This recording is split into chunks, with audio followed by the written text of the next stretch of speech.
All right, viewers, welcome back to the channel. This is your host, God of Heroics, here with another Sparking Zero information video. Jun Furutani, the producer for Sparking Zero, did another interview, this time with IGN. This article is from the 19th, which is just a couple days ago from time of recording. Now, initially, my plan was just to go through the entire article, read the questions, summarize the answers, basically because they are some very long-winded answers like the previous interview. But somebody over on one of my social medias, I think it was Facebook or Instagram, they already condensed the information for us, so we can just go over the information, give a little bit more details about what's going on, and move on from there. Now, I'm not going to do these in order that they were asked and answered, but I will do them in order of what I think is least interesting to most interesting.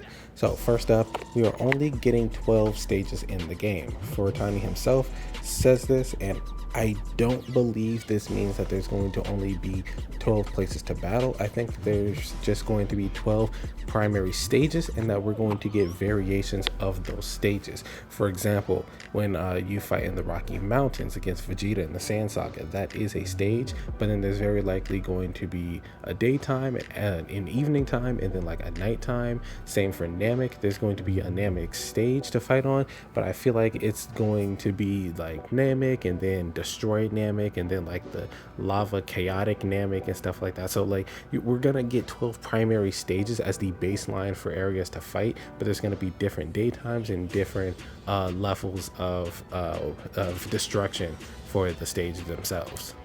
Next point I want to make, Furutani himself says that there are going to be 3 DLC packs within Season Pass 1, and those 3 packs are going to contain characters from Dragon Ball Super Superheroes, the movie, and also characters from Dragon Ball Daima. Now, I don't know if that means that those are going to be the only characters selected from for those 3 DLC packs. They might still be holding out information on what the 3rd DLC pack might be.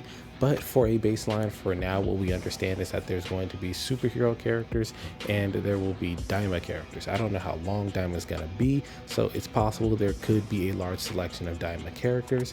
But for the Dragon Ball Super characters, I actually do have a video that is coming out in a couple days regarding the DLC characters that I believe we're going to be getting specifically from that movie.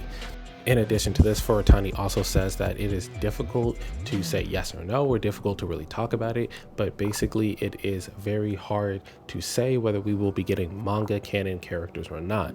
The reason behind this is because Shueisha owns the rights to the Dragon Ball Super manga, while Capsule Corp Tokyo is the ones that has the rights to the Sparking Zero game. So getting the rights to those characters and being able to create models and movesets and everything for that is going to be extremely difficult to do. It's very likely not going to happen. We've seen this multiple times before with all the games that we've been getting. They always do the anime canon stuff and the movie canon stuff, but they never give us anything from the manga that has not yet been revealed in the animation, and that's because of the rights and who's holding those specific characters. So characters like Moro, 7-3, Maris, Granola, Elect, the Heaters, Gas, Black Frieza, Ultra Ego Vegeta, True Ultra Instinct Goku. Those are things we're very likely not going to be seeing in Sparking Zero. Now, it may be possible with a lot of the accessories that we have to create something very akin to something that you would get in the manga. Like if you wanted a True Ultra Instinct Goku, there might be some kind of accessory combination that you can give to Ultra Instinct Sign Goku that could replicate or even make it look more like True Ultra Instinct Goku. You might be able to change some of the moves around too, but you're not going to get any of the manga specific stuff. You can replicate it possibly with accessories, but definitely not something to be holding your breath for. However, Furutani did in fact confirm that the what if stories are still very much alive, and they are alive within the episode battles. Now, I know we talked about this before, how different points of the story are going to give you different options that can progress the story in different ways. Like defeating a character that you weren't supposed to defeat with a certain character, or possibly, you know, choosing a different partner in different instances. The example he gave during the actual interview is at the very, very beginning. During the Raditz arc, you can choose to go with Piccolo to fight Raditz, or you can choose to go alone. It says alone, but you end up going with Krillin. Now, even though you choose that option, there are still small little things that can happen here and there that can lead you to the story where Goku dies. And then there's also stuff that you can do that can lead to a story where Goku survives. And then you guys have to prep for the Saiyans in a different way. Now, I'm not going to say if this is or is not the case, but what if during some of these episodes, when you make different route decisions, your characters can unlock different forms earlier in the story? Or what if you can unlock a character that has not been shown to us? Like, I don't know, what if you do a route during the movie arc where Pikkon shows up, or you do something where Vegeta turns Super Saiyan 3 during the My Bulma scene instead of just a maxed out Super Saiyan 2? Like, I'm not saying that, you know, that I believe that there are going to be what if characters in the game. I'm just saying, you know, the possibility is there. It's just something, you know, fun to think about and theorize about.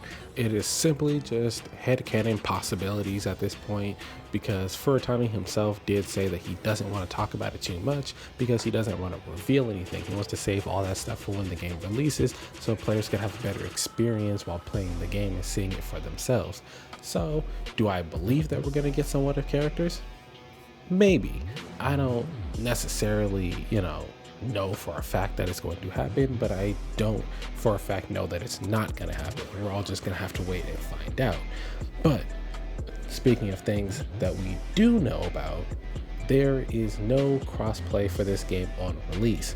So players on PlayStation will not be able to play with Xbox or PC, and vice versa with any of those combinations. He says that it's difficult to implement, but it's possible that we can get it in the future.